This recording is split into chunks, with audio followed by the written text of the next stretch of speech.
Hi guys.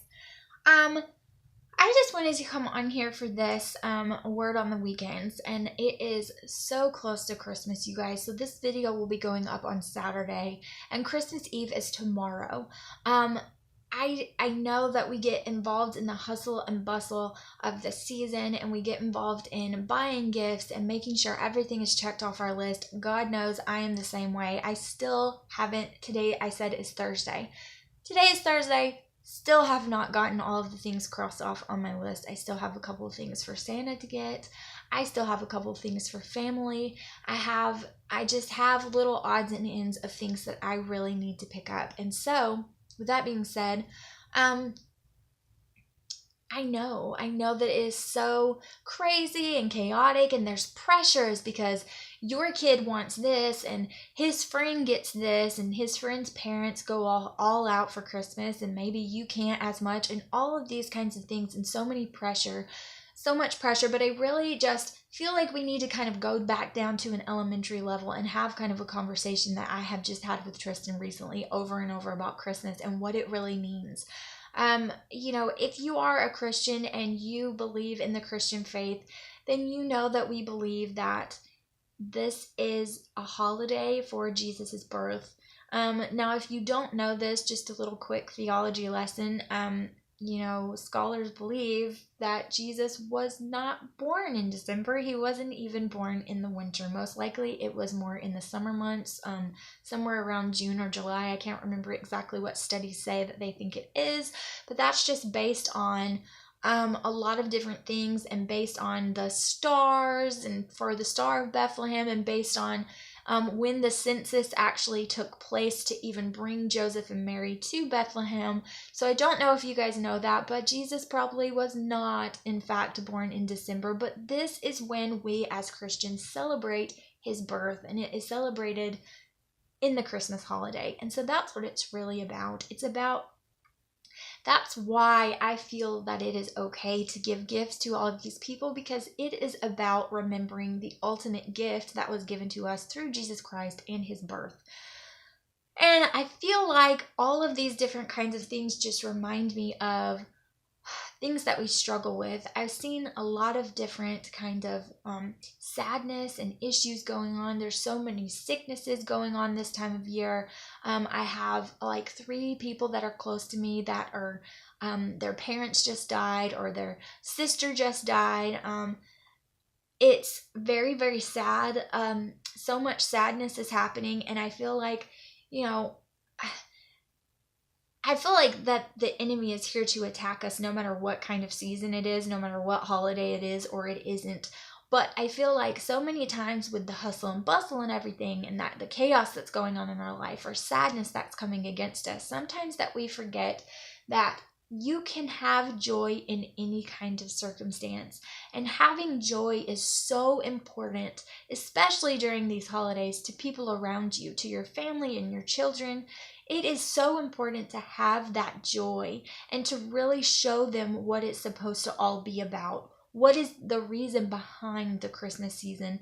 Why do we have joy? What is this joy that you have? Because all of the things that are going on in their life, they need to know that they can get through it. And my dad was actually preaching on this past Sunday about joy, and he was talking about how joy is an attitude of delight. And that was really awesome to me. I actually put it in my faith journal and put it in really big bold letters, because that's just so awesome of a sentence. Joy is an attitude of delight. That's the meaning of what joy is. That's what the word joy means. It is an attitude of delight. It's not just something that God is he could, but he's not going to just zap you with some joy and it is filled up this whole entire time. You're just joyous for the rest of your life, and you have this happy feeling where it's a warm, fuzzy feeling all the time for you, and you just carry it around with you like Poppy on Trolls. And sorry, Kayleen's a Trolls fan, so it was just popped in my head, but it's not like the Trolls where your light is just shining bright and you have this huge light around you and you're so joyous and you're just dancing around and singing around all the time. That's not what joy is. That may be happiness, that may be an emotion, and that's what he was talking about on Sunday that really got to me.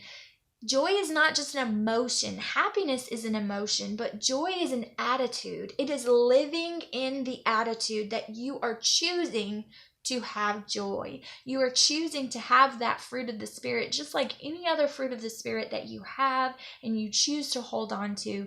And that is an awesome thing to me to really understand, that even though it can be difficult to understand and accept, because you just want God to just be able to zap you with it and give it to you and you not be sad anymore. But it's a really awesome concept to accept as well when you think about it, because you can choose it. You can choose to get out of this funk that you're in. You can choose not to let the enemy bombard you with sadness or anger or upset or bitterness or any other negative emotion that you're feeling, but you can choose joy and you can pass it along to other people. I know last week in my Word on the Weekends, I talked about passing kindness and love to other people, especially during the holidays. But I also want to encourage you to pass joy. Spread joy around. Choose to have that attitude of joy so that when people see you, you're known as that kind of a person. You're known as a positive, uplifting, encouraging, joyous person. So that because you have Jesus, other people who may not have Jesus or know him as their Savior can look at you and say, wow, that person has something special. That person has something about them that even when they're going through so much or so much is happening around them, they still just have this thing about them where they're just full of joy. And I want that for me. I want people to say that for me. I want my kids to know that I can still choose to be positive in the rough times. I can choose to be positive when I'm not feeling good, or when sickness is all over us, or when we're having financial difficulty, or when someone, is not doing well in our family, or there's a death in our family, or whatever obstacle comes our way, that I can choose joy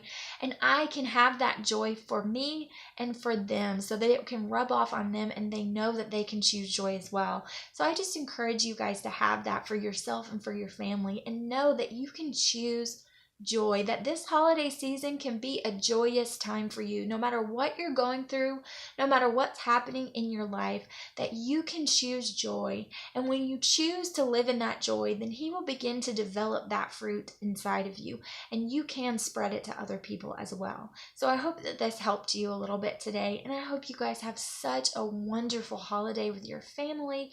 I hope that you have such a good time. I hope that you have traditions that carry on for years to come that are so great for you and yours, and I wish you all well. I am praying for each and every one of you. If you need anything, please don't hesitate to email me or get in touch with me through Facebook or Instagram. I will try to remember to link those below.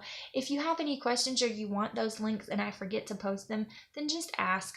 I am happy to pray with you and to talk with you about anything you're going through. Know that you're not alone, and I will see you guys in the next video. Thank you so much for watching, and I hope you guys have a great day.